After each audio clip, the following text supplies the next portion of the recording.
Allez, c'est bon. Alors, la première question que j'ai pour vous, alors le temps parce que je sais qu'il y a toujours un petit Mm. retard.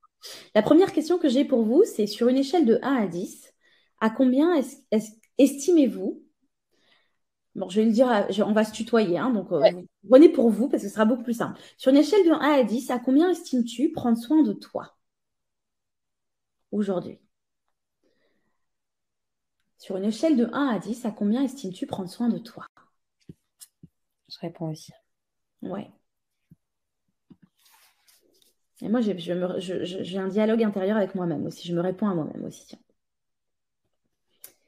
Et comment est-ce que tu te sens en prenant conscience que tu prends soin de toi à ce niveau?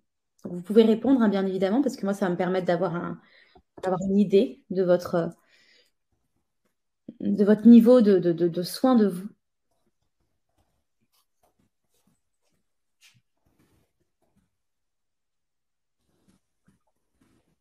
4, ok. 7 pour Elisabeth, 5 pour Martine. Comment est-ce que vous vous sentez, David 5? Comment vous vous sentez là, maintenant, en vous disant que vous prenez soin de vous à ce niveau-là? Qu'est-ce que vous vous dites? Qu'est-ce que vous ressentez dans le corps?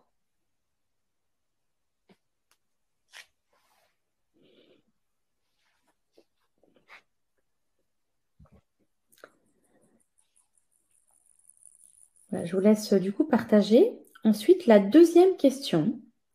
Quel est l'événement le plus marquant dans votre vie et quel impact ça a dans votre vie aujourd'hui?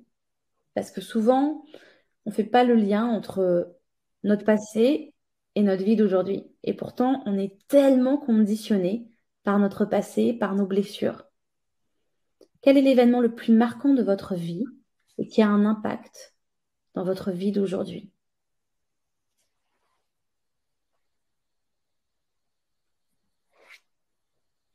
Ça, c'est dur comme ça, hein. Enfin, c'est. Mm. Ou un événement, un des événements les plus marquants peut-être. Mm. Pas toujours facile d'en choisir un. Mm. Martine devrait plus m'accorder du temps. Ok.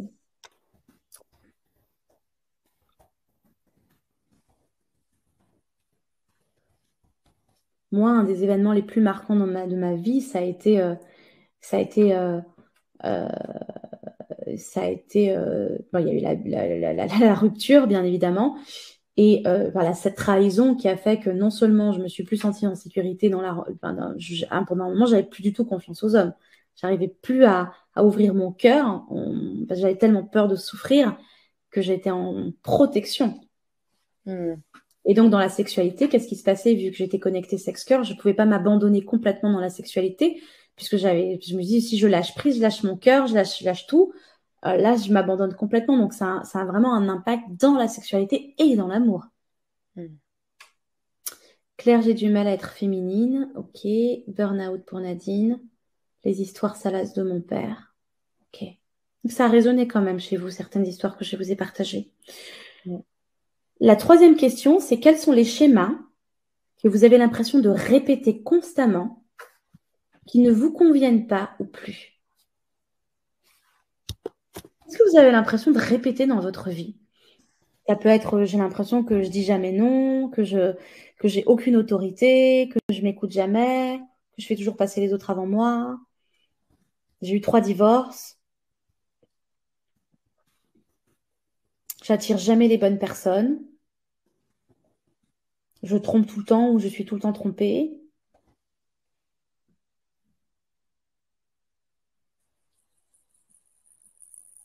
Je suis toujours la maîtresse de le cancer et ses traitements. Un viol à 28 ans, il y a 28 ans, ça a complètement modifié ma vie sexuelle. La nécessité vitale de prendre soin de moi, la trahison de mon ex. C'est marrant, il y a aussi les événements positifs, du coup, David, il met. Ouais, Ouais. le bel orgasme que j'ai vécu avec quelqu'un. Oui, complètement. Et quel impact ça a aussi dans notre vie, cet événement positif? Mm. Qu'est-ce que tu t'es dit ou qu'est-ce que tu vis aujourd'hui dans ta vie d'homme? Quel impact ça a eu dans ta vie d'homme? Situation d'humiliation, j'attire des hommes qui me rejettent. J'attire toujours des hommes qui me rejettent. Protection, ne veut pas être désiré. Ok. Donc, je vous laisse voilà, continuer à partager. On a une autre question. Qu'est-ce que tu aimerais vivre dans ta vie amoureuse et ou intime? Et pourquoi c'est important pour toi aujourd'hui? Qu'est-ce que tu aimerais vivre si tout était permis? Il y avait rien, tu peux vivre ce que tu veux, tu peux vivre ce que tu veux. Qu'est-ce que tu aimerais vivre et pourquoi c'est important pour toi aujourd'hui?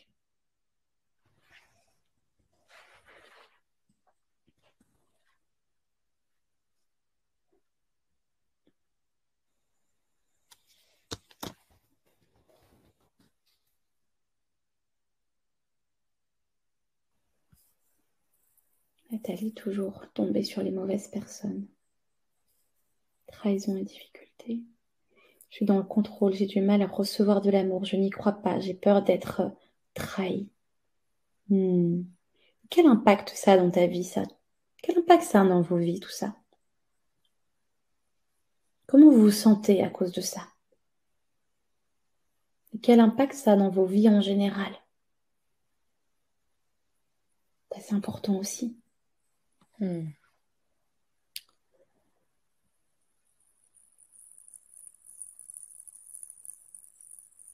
Alors, j'aimerais être amoureuse et attirer l'homme qui est amoureux de moi, avoir une relation tendre et dans la douceur pour Claire. Isabelle, je n'attire pas de relation durablement satisfaisante. Donc, qu'est-ce que tu as envie de vivre, toi, Isabelle? Rencontrer un homme attentionné, tendre, qui m'aimera pour qui je suis, pour Martine. Je voudrais vivre une sexualité à la fois sauvage et tendre, unir le cœur et le corps. Je ne veux pas choisir, je veux tout. T'es beau, Sonia. Ouverture à un acte sexuel sacré. Je me reconnais tellement dans le partage de David. Ce que je répète, c'est un besoin de déclarer trop vite les choses par insécurité. Je me sape des relations. Ouais. Tu as peur de quoi, David, quand tu déclares trop vite les choses par insécurité? Avoir une relation en dehors de mon couple pour Anne. Et pourquoi c'est important pour toi, Anne, aujourd'hui? Pourquoi c'est important pour vous, tout ça? Pourquoi c'est important pour toi, Anne, d'avoir une relation en dehors de ton couple aujourd'hui? Pourquoi c'est important pour toi, Elisabeth, d'ouvrir à un acte sexuel sacré? Une belle complicité sexuelle avec mon conjoint, le plus longtemps possible. Anna, de la joie, la paix jouissive pour guérir la rupture. Ok, j'aimerais vivre une belle histoire d'amour avec dans le partage avec l'autre. Super. Et puis la dernière question, sur une échelle de 1 à 10, à quel niveau te sens-tu connecté à ton corps? Et à quel niveau te sens-tu connecté à ton sexe et ses besoins? Finalement, c'est pas complètement la dernière question. 2 questions en une. Sur une échelle de 1 à 10, à quel niveau te sens-tu connecté à ton corps aujourd'hui?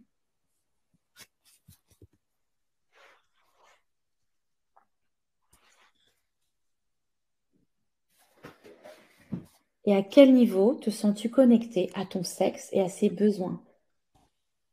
Quel niveau est-ce que tu écoutes ton sexe, toi aussi, aujourd'hui?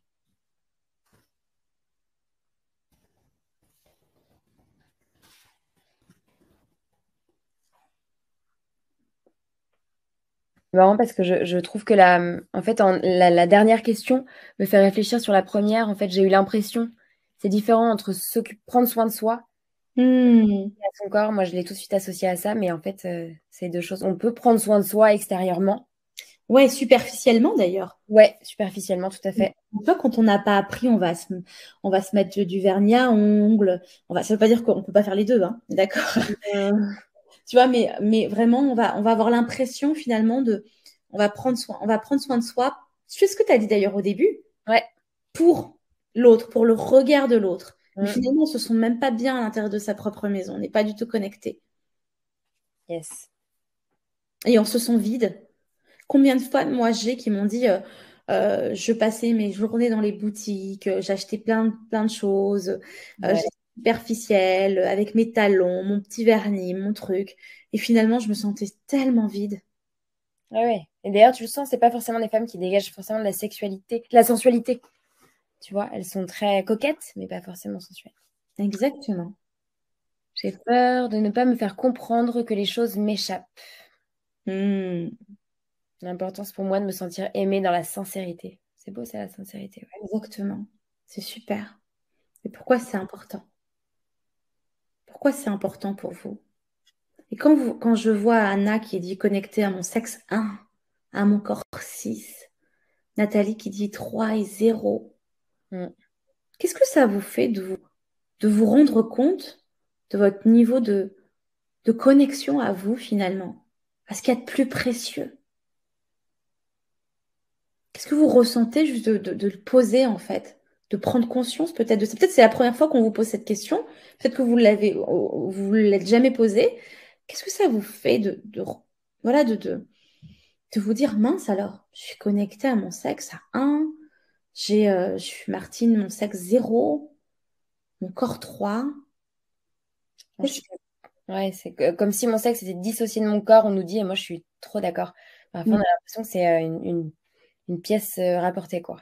Exactement. Mais c'est exactement ce que je partageais aussi au début, en fait, avant tout ce process de reconnexion.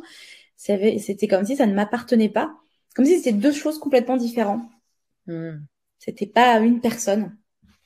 C'était moi d'un côté avec le mental et puis le corps de l'autre côté.